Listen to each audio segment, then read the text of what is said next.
Go to the Filters menu and go down to Sharpen and Unsharp Mask. You can drag and push it to the limit by just simply interactively dragging across the screen. Maybe go for 300, 400, etc. Get this bright imagery through the image. Click Apply. Then go to Filters, Blur and Gaussian Blur, or maybe one of the other filters as well, blur filters. I'm going to go for about 30, 28, that sort of thing. I would still want to see some of the structure throughout the image. Click Apply.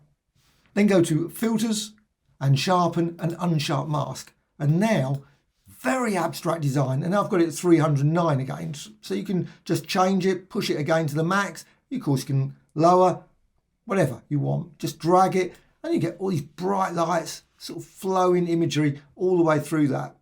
Click Apply. And of course, what you can do, you can always go to Filters and repeat Unsharp Mask again if you want to. Of course, you can still continue to add maybe more blurs, etc. Hope you found this of interest. Thank you much.